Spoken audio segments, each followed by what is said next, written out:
నమస్తే, welcome to BCN news. నా పేరు మనస. ముందుగా ముఖ్యాంశాలు. పాలకోడేరు మండలంలో మైక్రో ఫిల్టర్ వడ్డెగూడెంలో బీటీ రోడ్డును ప్రారంభించిన డిప్యూటీ స్పీకర్ రఘురామ. అభివృద్ధిలో దాతలు భాగస్వాములవడం అభినందనీయమని వ్యాఖ్య. గొడ్డలి పార్టీ పాలనలో రాష్ట్రం అప్పులతో చితికిపోయిందన్న పీతల సుజాత. విధ్వంసమైన రాష్ట్రాన్ని కూటమి ప్రభుత్వం 23 నెలల్లోనే గాడిన పెట్టిందని వెల్లడి. కూటమి నేతలు విచ్చలవిడిగా దోపిడీ చేస్తూ వాటిని ప్రశ్నించిన వారి గొంతులు నొక్కాలని చూడడం అవివేకం. మాజీ మంత్రి కురసాల కన్నబాబు ఆగ్రహం. నైరుతి బంగాళాఖాతంలో కొనసాగుతున్న అల్పపీడనం. అల్లూరి, పోలవరం జిల్లాల్లోని కొన్ని మండలాల్లో వడగాలులు, పలు జిల్లాల్లో పిడుగులతో కూడిన వర్ష సూచన. త్రాగునీరు కష్టం అనేది లేకుండా ఉండి నియోజకవర్గంలోని అన్ని గ్రామాలలో మైక్రో ఫిల్టర్స్ ఏర్పాటు చేయడం జరిగిందని అసెంబ్లీ డిప్యూటీ స్పీకర్ ఉండి ఎమ్మెల్యే కనుమూరి రఘురామకృష్ణంరాజు తెలియజేశారు. పశ్చిమ గోదావరి జిల్లా పాలకోడేరు మండలం గరగపర్రు మైలపలో మైక్రో ఫిల్టర్ వడ్డెగూడెంలో బీటీ రోడ్ను ఆయన ప్రారంభించారు. కెనరా బ్యాంక్ సౌజన్యంతో వీటిని నిర్మించినట్టు ఆయన తెలియజేశారు. పలువురు దాతలు ముందుకు వచ్చి అభివృద్ధిలో భాగస్వాములవ్వడం అభినందనీయమని అన్నారు. ఈ కార్యక్రమంలో మండల అధ్యక్షులు కేవీఎస్ సూర్యనారాయణరాజు, ఇందుకూరి బలరామరాజు, కొత్తపల్లి నాగరాజు, త్రినాథరాజు, గాదిరాజు శ్రీనివాసరాజు, మైపగ్రామ టీడీపీ అధ్యక్షులు Kalidindi Ramakrishnamraju, Kalidindi Arjunraju, Penmetsa Somaraju, Penmetsa Satyanarayanaraju, Gottumukkala Seetharamanjaneyaraju, RWS TE Srinivas, MPDO Reddaiah, తహసీల్దార్ తదితరులు పాల్గొన్నారు.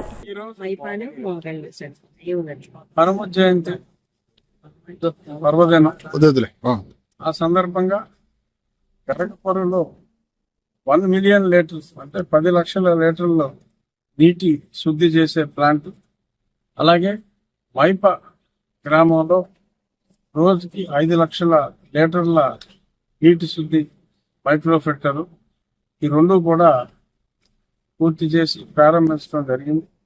అలాగే వడ్డిగూడెం అంటే మైప నుంచి వడ్డిగూడెం కనెక్టివిటీ రోడ్డు కూడా పూర్తి చేయడం జరిగింది.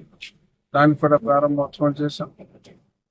ఎవరికి కూడా తాగునీరు కష్టం అనేది ఉండకూడదు అనే ఉద్దేశంతో మనం అన్ని గ్రామాలకి ఈ మైక్రో ఫిల్టర్ సదుపాయం క్రియేట్ చేసే ప్రక్రియ ఆల్మోస్ట్ పూర్తిగా వచ్చింది.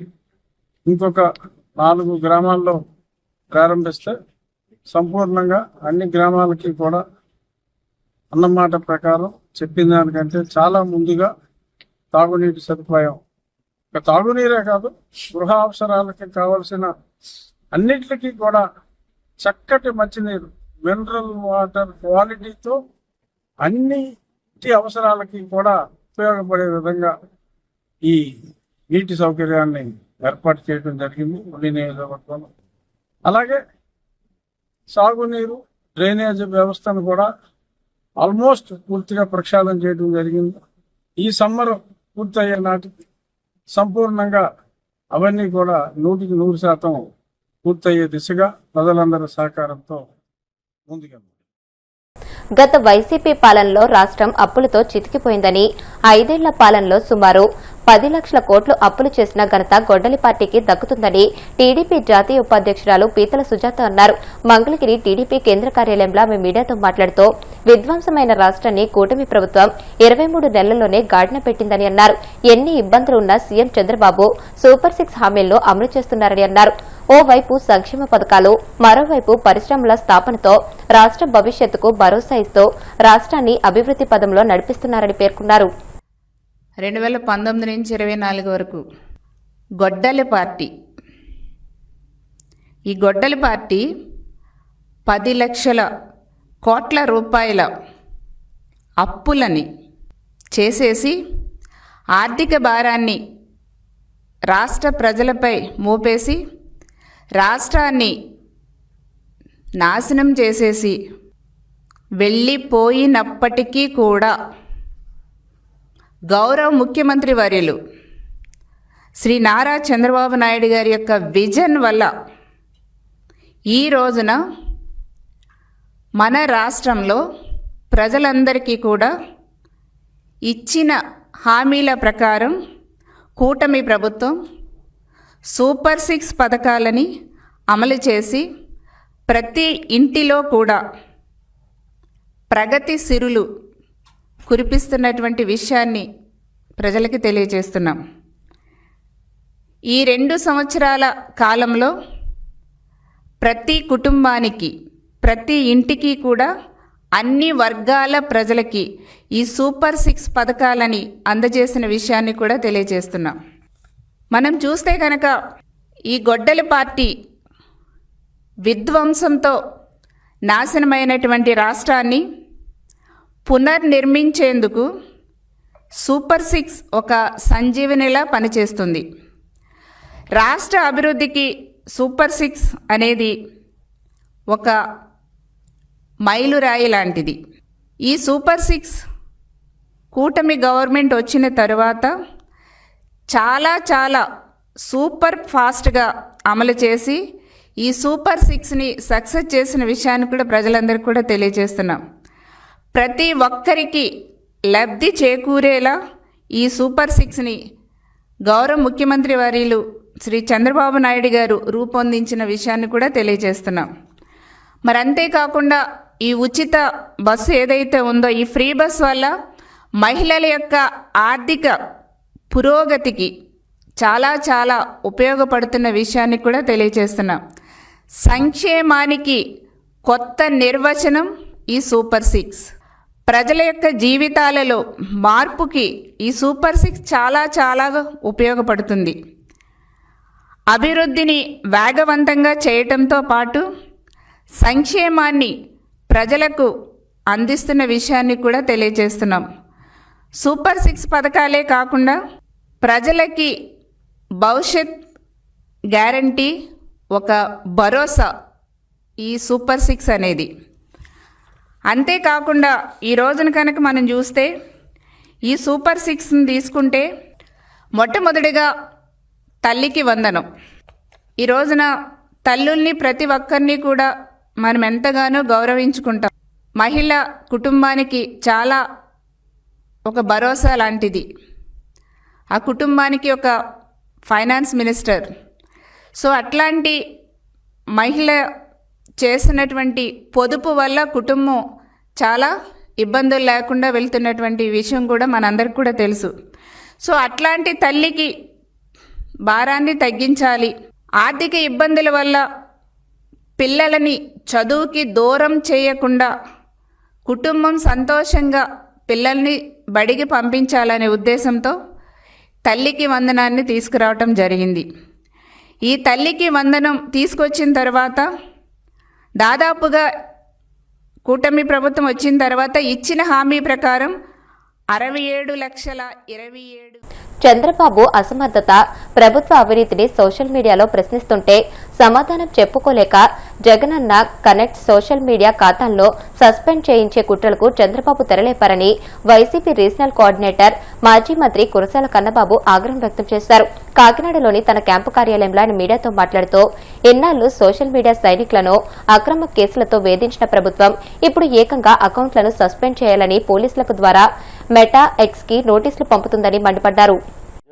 చంద్రబాబు నాయుడు గారు మారాడేమో, ఇంకా ఏదో గొప్పగా చేసేస్తాడేమో, వాళ్ళు చెప్పిన మాటలన్నీ నిజమేనేమో, జగన్మోహన్ రెడ్డి గారు ఈ రాష్ట్రానికి అన్యాయం చేశారేమో అనుకుంటూ చాలామంది ఆ ప్రభావంలో పడి సుమారు 2 ఏళ్ల క్రితం ఓటు వేసిన ఫలితాన్ని ఇవాళ కూడా అనుభవిస్తున్నారు. ఇంకా రేపు మారుతారు అని ఎదురు చూడడమే కానీ కేవలం స్వలాభం తప్ప మినిమం ప్రజల పక్షాన నిలబడే పరిస్థితి రాష్ట్ర ప్రభుత్వానికి కనిపించట్లేదు.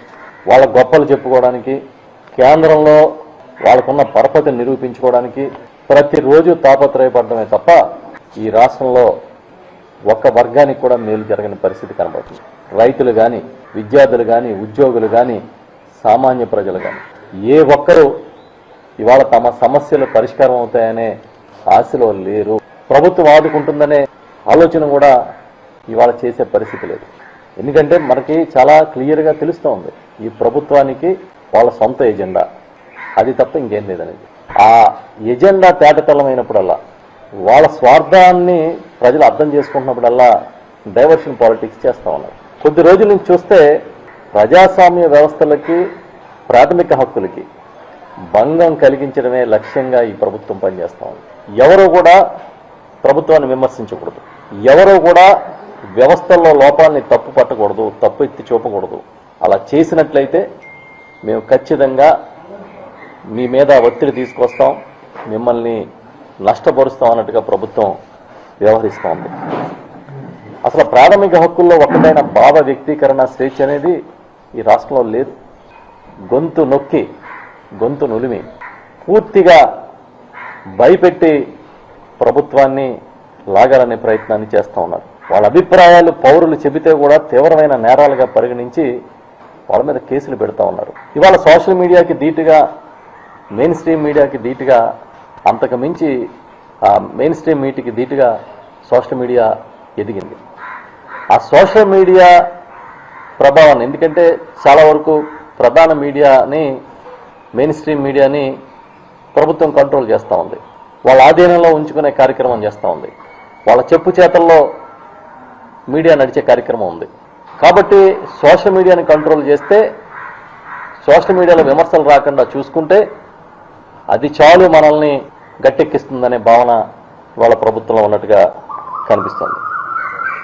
ఎవ్వరూ వ్యతిరేకించకూడదు ప్రభుత్వ నిర్ణయాలను, ఎవరూ తప్పు పట్టకూడదు. పడితే మిమ్మల్ని సంఘ విద్రోహ శక్తులుగా చూస్తామన్నట్టుగా ప్రభుత్వం ఇవాళ వాళ్ళు మాత్రం వాళ్ళ సొంత మీడియా, వాళ్ళకి మద్దతు ఇచ్చే మీడియా, వాళ్ళని భుజాన మోసే సోషల్ మీడియా విభాగాలు, వాళ్ళు మాత్రం ఎవరినైనా ఎంత మాట అన్నా అనొచ్చు అనే దానికి ఇవాళ చాలా ఉదాహరణలు ఉన్నాయి.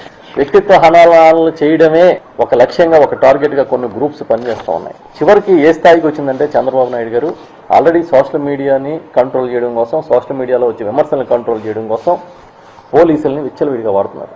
తప్పుడు కేసులు బనాయిస్తున్నారు, వేరు వేరు చోట కేసులు పెట్టి స్టేషన్ల చుట్టూ తిప్పుతున్నారు.